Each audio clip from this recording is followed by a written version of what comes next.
আসসালামু আলাইকুম প্রিয় খামারি বন্ধুরা, আশা করি সবাই ভালো আছেন। আল্লাহর অশেষ রহমতে আমিও ভালো আছি।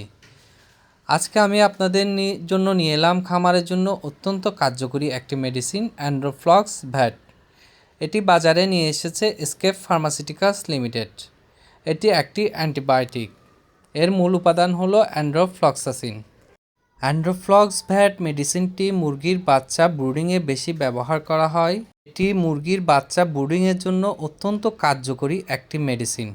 এটি ব্যবহারের ফলে মুরগির বাচ্চা দ্রুত নাভি শুকায় এবং নাভি থেকে কোনো ধরনের ইনফেকশন হয় না। ব্রুডিংকালে এই মেডিসিনটি ব্যবহারের ফলে মুরগির বাচ্চা ঝরঝরে থাকে এবং মুরগির বাচ্চার রোগ প্রতিরোধ ক্ষমতা বৃদ্ধি পায় এবং সুস্থ থাকে, সহজে রোগ আক্রমণ করতে পারে না।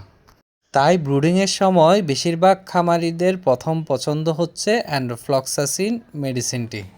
এটি একটি সেকেন্ড জেনারেশন ফ্লুরোকুইনোলন গ্রুপভুক্ত ব্রড স্পেকট্রাম ব্যাকটেরিয়াসাইডাল অ্যান্টিবায়োটিক। ইহা শুধুমাত্র প্রাণীর চিকিৎসায় ব্যবহার্য। অ্যান্ড্রোফ্লক্স ভ্যাট প্রতি মিলি অ্যান্ড্রোফ্লক্স ভ্যাট সলিউশনে আছে অ্যান্ড্রোফ্লক্সাসিন বিপি 100 মিলিগ্রাম।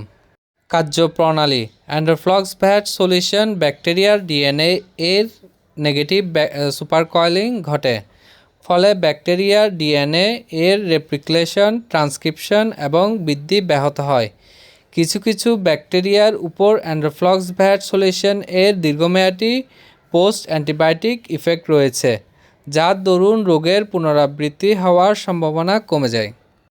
নির্দেশনা: অ্যান্ড্রোফ্লক্স ভ্যাট সলিউশন পোলট্রির ব্যাকটেরিয়া ও মাইক্রোপ্লাজমা ঘটিত বিভিন্ন সংক্রমণ ও চিকিৎসায় ব্যবহার্য, যেমন colibacillosis, salmonellosis, CRD, mycoplasmosis, infectious coryza virus দ্বারা সৃষ্ট হয় দ্বিতীয় পর্যায়ের ব্যাকটেরিয়াজনিত সংক্রমণ ও প্রয়োগবিধি: 1 মিলি 1 থেকে 2 লিটার পানিতে 3 থেকে 5 দিন ব্যবহার করতে হবে।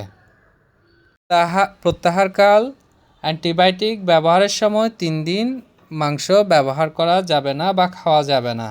সংরক্ষণ: অ্যান্টিবায়োটিক ওষুধটি 30 ডিগ্রি তাপমাত্রার উপর সংরক্ষণ করা যাবে না। ধন্যবাদ প্রিয় খামারি বন্ধুরা, আজকে এ পর্যন্ত। দেখা হবে নতুন কোনো ভিডিওতে। খামার সম্পর্কিত নতুন নতুন ভিডিও পেতে আমার চ্যানেলটি সাবস্ক্রাইব করে পাশে থাকবেন। আর খামার সম্পর্কিত কোনো প্রশ্ন থাকলে কমেন্টে জানাবেন, আমি সঠিক পরামর্শ দেওয়ার চেষ্টা করব। ধন্যবাদ সবাইকে। সবাই ভালো থাকবেন, সুস্থ থাকবেন।